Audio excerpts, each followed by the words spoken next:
Welcome to 90 Day Fiancé, Season 1, Episode 1, Love in Paradise, Season 3, Episode 1. I like big boats and I cannot lie. I say it that way. Was there even a boat on this stupid episode? They met on a cruise. I had this exact same thought when I read it. So there was no boat on this episode. Not directly on this episode.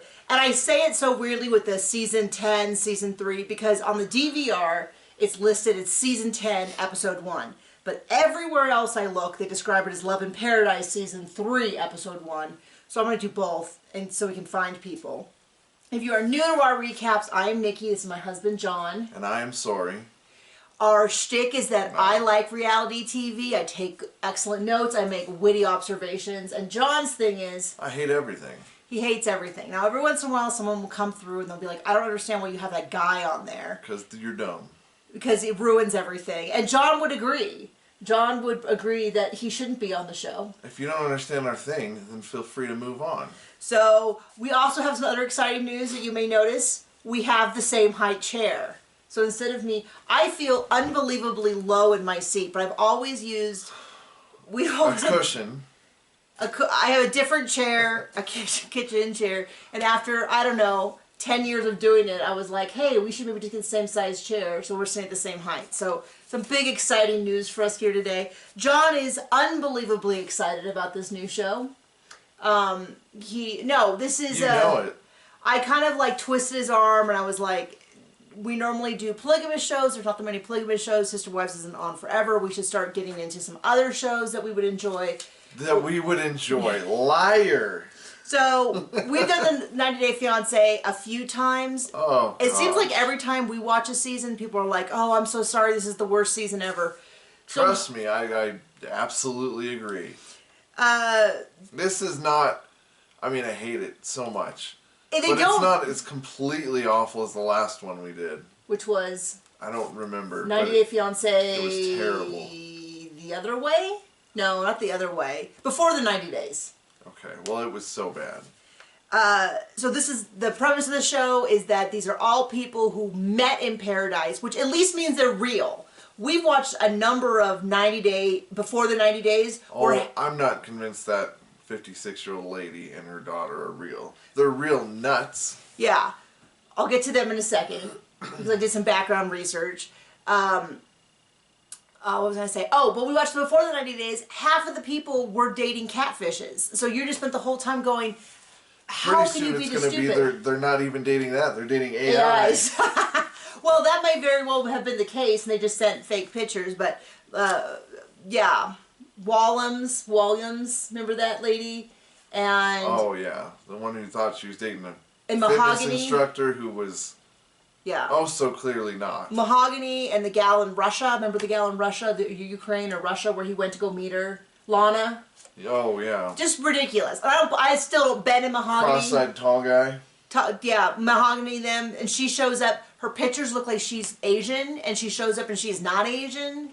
And I still don't believe whatever deal. They're still doing this thing where she's trying to pitch that they're still a real couple. Well, yeah. I mean, if she's getting paid by that nerd. So this first episode, we meet half of the couples. We meet 3 of the 4 couples, and half of the people on this show are familiar to longtime viewers. Not to us, though. So I went back and watched some of the Valentine Carlos stuff, but I guess the lady you were talking about, Lydia, is from a show, the Family Chantel or whatever. She seems awful. I have never seen her. Her daughter seems awful. So if you know these people, please tell us in the comments, what should we know? But you are getting our unbiased opinion based on the first episode. I mean, so awful, I feel bad for Mr. Roids. Do you want to start with them then? Might as well. Okay, so we're going to start with... Ooh. We're going to start with ooh. We're going to start with Scott and Lydia. Okay. So Scott is the American, and okay, so the whole premise of the show is that they met on like vacation someplace, and now they're trying to make it work. So but right off the door they throw that out the window because Scott has never met Lydia, and he actually didn't meet her in Paradise. They just decided she's been on another show. Apparently she's a hot mess on that show, so they're gonna shove her onto this show. So they start, and it's a shower scene with naughty talk. Yeah. Oh, you're such a dirty girl. All of that, and I clocked it right away. I was like, oh, this is a dog. This is a dog. This is a dog because it wouldn't show. Anyway, it's his dog, Allie, the bull mastiff. He really lays it on him. Somehow got a service dog for. Well, at least the vest. I don't believe for a second it services anything. I mean... Well, the dog was like jumping up on the counter and jumping up on the table. I was a little suspect. Now, there are service dogs who don't do... Like, John's mom's service dog is not particularly well trained. She doesn't take him anywhere. But she does have the vest for him. He is kind of well trained. When he's got the vest on, he's a working dog and he knows it. That is true. But the rest of the time he is not. But what he does is he alerts her when her blood pressure is starting to rise because she has this thing. And maybe it is a real service dog. They didn't explain it to us. They didn't say nothing about it. The dude's clearly on steroids. He looks to me, he reminds me of Vicki Gundelson from Real Housewives. Something around the nose area reminds me of Vicki. Speaking of a Vin Diesel knockoff. Hold on, wait. This guy's it. Oh, okay. No one was speaking of a Vin Diesel knockoff. He's a respiratory therapist. He's 51, so of course I'm bracing myself I'm like, oh, he's clearly with one of these 20-year-old girls already. Nope, he's with Lydia. She's 56. She is a lawyer. She's divorced. She lives in the Dominican Republic. She's a crazy nutso. Well, the first 10 seconds, I'm like, oh, this actually seems like a good match. Age appropriate. She's another professional. And then immediately... second 11. It's right away, just red flags start flying. Because then she's like, I've been told I have a big personality. And I'm like, okay, that's fair. I've been told I have a big personality. That usually means I'm not on my best behavior. But... I used to get that a lot when I was younger. But then she's like, and some people call me evil. And I'm like, okay, I don't think anyone's called me evil. And then she talks about how she noses in too much in her children's whatever, and then they show her being crazy with Then people. they show all these clips, I assume from that show, The Family of Chantel, screaming, yelling, pushing, and it just keeps going, and just keeps going and keeps going. Like, she is the epitome of someone that you need to cut out of your life. Well, and I have to say, I actually have been called evil once. Well, you did date a bunch of losers. No. Remember the bad student review I got? So loud. Oh, somebody got an F because they didn't ever come to class. So before we moved to the ranch and did ranch work, I worked as an adjunct professor at a college, and the main class that I taught was archery.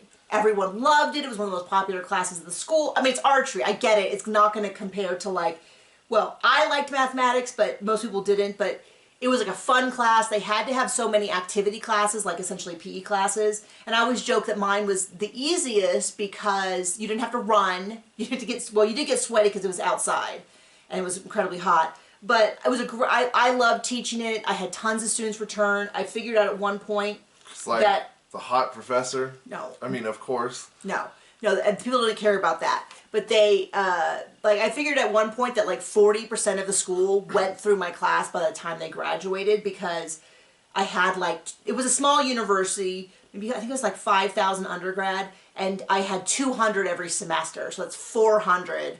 So I can't remember or maybe it was more than that. But anyway, I started to get a little, wanting a new challenge, and so I ended up teaching a class. It was the nature of computing. And it was for a non-major, and I taught this class, and I don't know what was wrong with the class. I don't know what was wrong with me. I had teachers sit in with me. I just could not get engaged with the students, and I think it was a mix of the fact that you had people in the class who literally did not know how to attach documents to a email. They couldn't submit. I would say things like, no, that's not a cup holder, that's a CD-ROM. I did literally have the joke of we would say for your labs, write your last name, your first name, lab 1, and I would literally have people turn it in, your last name, your first name, lab 1, and I'd be like, no. Clearly, the brilliant kids came to this class. No, that's not how it works, and I'd have to explain it, and I was fine explaining it, but the number of kids who were mad at me for how I did it. And then because of that, it created a really bad environment, and then I would get frustrated. Because you got the kids who didn't know how to turn on a computer, and then you got other ones that could build it. And that was the thing, is so I had that at one side, and then I had kids on the other side who were building their own computer. I mean, several of my archery students took the class, and I was like, you should not be taking nature of computing, because I know you just built a computer. And so the material just was never landing, because either it was like kindergarten work or it was like almost too advanced for them.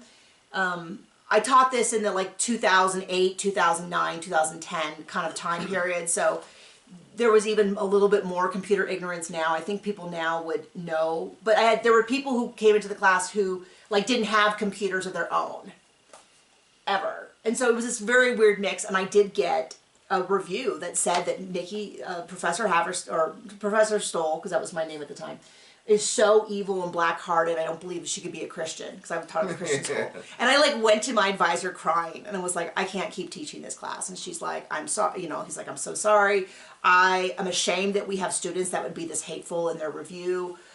I literally had professors who observed the class who were like, I don't understand why students aren't understanding the material. She's explaining it clearly. When she asked if there's questions, no one even looks at her. I don't, I got mentored. I don't know what it was. I to this day, I still have nightmares about like what I could have done differently for this class. And I'm sure if you talk to my students, they would have a lot of awful things to say, but I certainly tried. I really did try. But yeah, so I have been called evil. Sorry. By stupid people. People don't care about this. People don't care about this. They love our story. So they just keep going. We're not going to get new people to watch the show, though, which is what we need. So they go, after this whole, she describes herself as big personality, which is fine, then evil, then meddling. I'm already looking at this lady sideways. The daughter is like, well, she interfered with my relationship, so I'm going to be mad to this guy. Then she says that he looks like he's a pedophile. And then I was like, well, that seems like that's pretty harsh words for someone she hasn't met. Don't know him personally, but not what I would think of as a stereotypical pedo. Well, and then she's like, he was going after this 56-year-old woman, but he should be going after... I'm like, if he was a big fat creep, I think he would just be a big fat creep. I don't think he would... Right.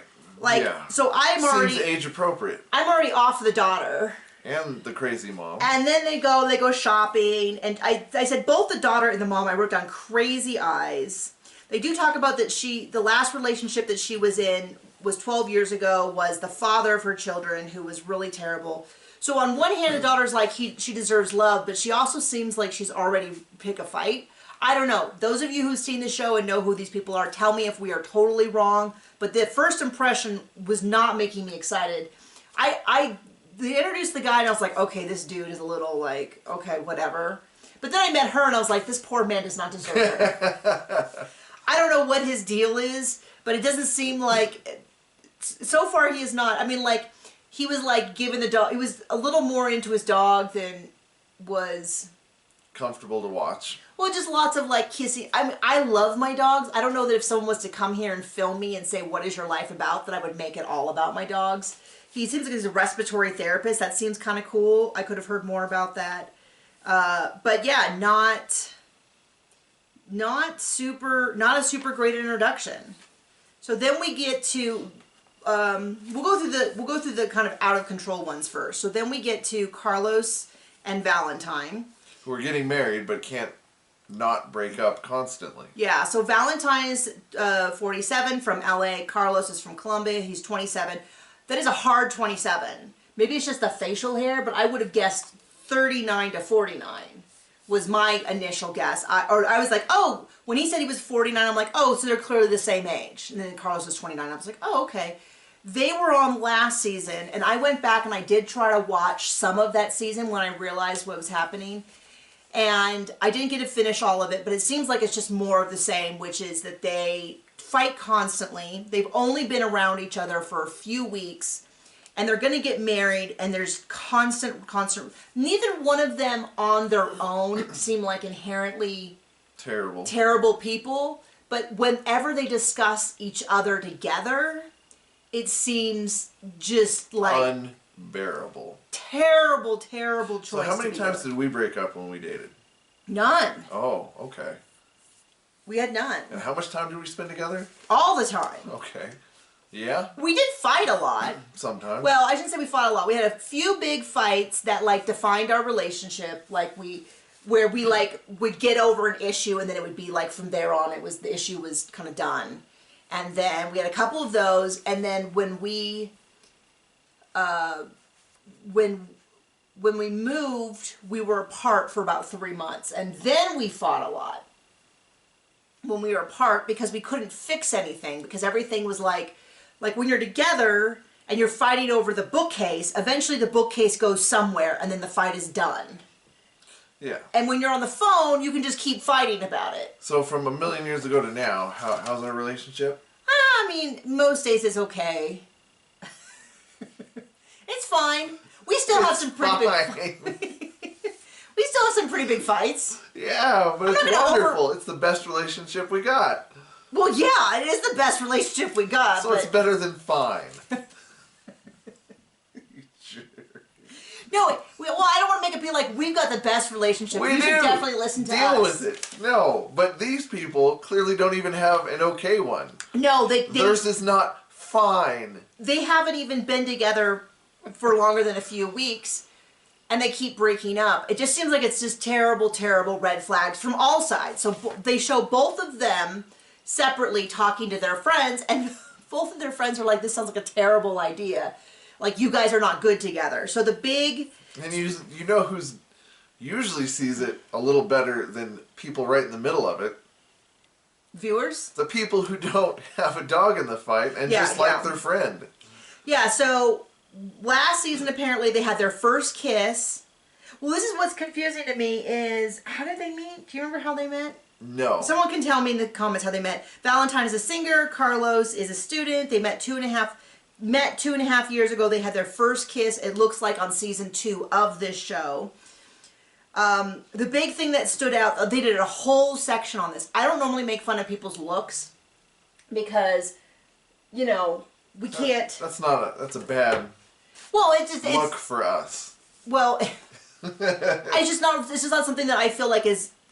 I don't know. I guess being a dick has its line for me. I'm not going to make fun of people's looks, but a lot of people. So I did a Reddit search and searched from other places just to kind of see what people said about the first season he was on, season 2 of Love in Paradise, and a lot of people talked about how bad his hair was. I'm no expert on men's hair, so they were like, "Oh, it's clearly got to be like a toupee or a wig."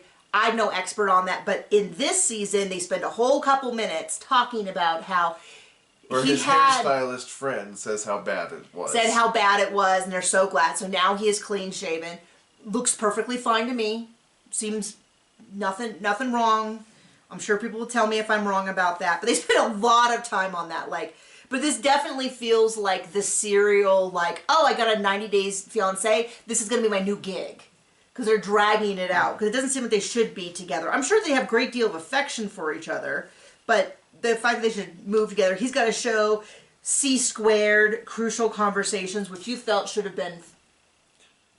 It just seemed like a dumb name for a show. Okay. In my opinion. For his internet talk show, no, we are not making fun of internet talk shows. Those who live in glass YouTube houses cannot throw stones, so I'm not making fun of that. I don't care. We got insurance. Oh, jeez. What a bad joke. So... they each separately go to talk to their friend. So Carlos is talking to his friend about the conflicts they're having, and Valentine goes to his friend. Sorry, I'm trying to understand my notes. So Valentine's talking about how there's a situation with Michelle. So Carlos is talking to his ex-boyfriend Victor about this friend Michelle that he's had for 1.5 years, that Carlos is bisexual, was into Michelle. Michelle wasn't into him. She seems like a very pretty lady. They're very close friends. They had no physical interactions. They had no, like... other than cuddling. Some cuddling. And he doesn't have a problem with it. Valentine does. But then I was a little confused because then Valentine said he's polyamorous, but Carlos doesn't want to be. But it wasn't, when he said he's polyamorous, is he like a practicing polyamorous? Well, then he said, but if I was like this with one of my friends, he'd be very jealous. So apparently he's not a practicing polyamorous person. That's what he made it seem like. That's what he made it seem like, but I was a little confused by the way he described it, because it almost sounded like he was saying, I'm polyamorous, so I can have other people. Carlos isn't polyamorous, so he can't. But that's not what you got from it. You got from it that they are both monogamous regardless of their preferences. That's what they appeared to want to show us, yes. And the crux of it seems to be that Carlos wants to continue to have a friendship with Michelle because Michelle's not interested in him. Nothing ever happened, all that. Valentine feels like Carlos had a crush on her. They had a emotional intimacy, although it wasn't shared by Michelle. And Michelle has a partner, and he doesn't want Michelle coming to the party, to the wedding. To the wedding. And Carlos does, and it seems to be a really big sticking point. I don't really have an opinion right now on who's right or wrong. And I don't really care. I've learned on 90 Day Fiancé that whatever way you think, like, if however they introduce the people and you think, oh, this one person is crazy, usually episode 2 is the flip. Where you find out, oh, I was totally wrong. She, you know, he's not taking advantage of this poor girl. She is Batwing crazy, or, you know, whatever. So we'll see.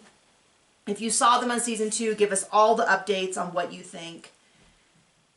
I will say that one of the things I really struggle with the shows that have, we watch everything with subtitles. I think like most of America does. Everything's got subtitles because I can't hear correctly, and the music is always mixed so poorly that like you're like, oh, good thing I can hear the tropical music, but I can't hear what they're saying. So we watch with subtitles.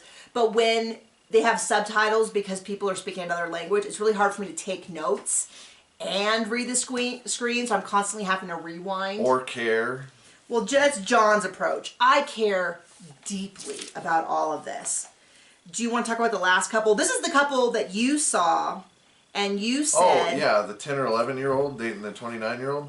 He's joking. This is the one you saw... Dude looks so young, it looks like he shouldn't have hair in his nuggies.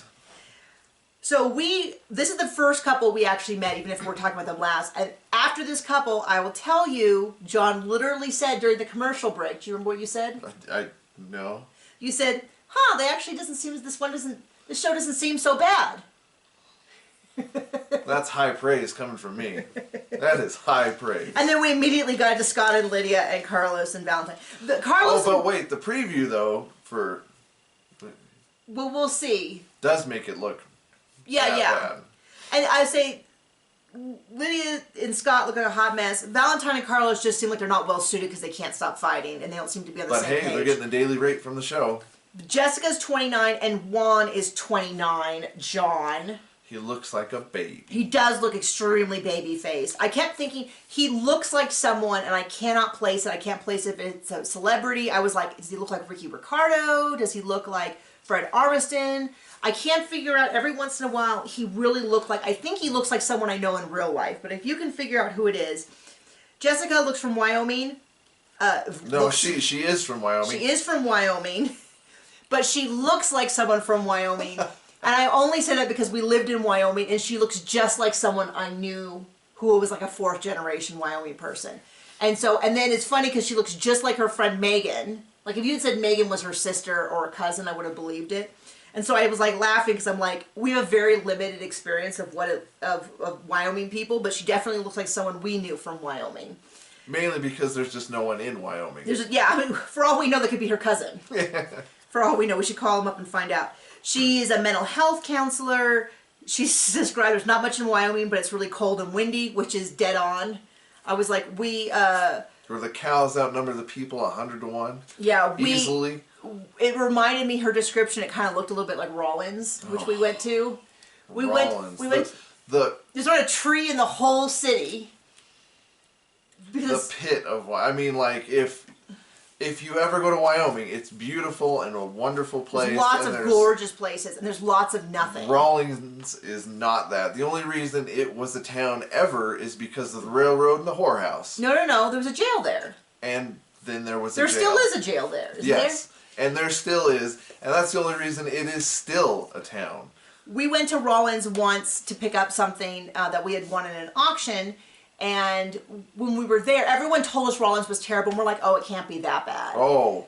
Then they said there's not a tree in the whole city. And we thought they were wrong. We thought they were joking. And so we went to Rollins, not a tree in the city. And I apologize if you're from Rollins. I'm sure it has a very nice community of people.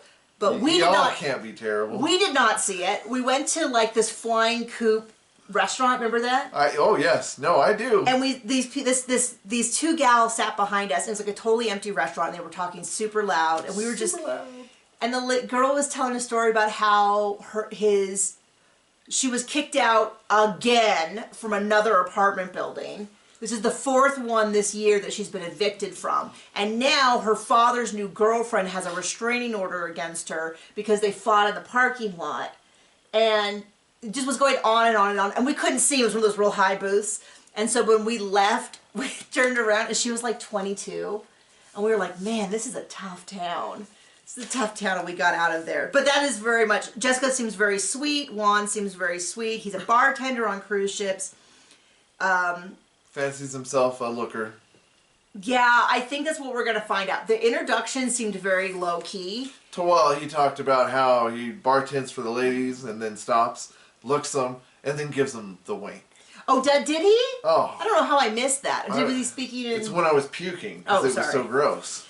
Yeah, I mean, he's not an unattractive dude, but the way that he pitched that really was like a Chris Pine. And if you find him attractive, you're probably normal, but to me, he looks like a child. Does look like a child. Of course, though, John, we are getting old enough to I mean, I'm an old fart.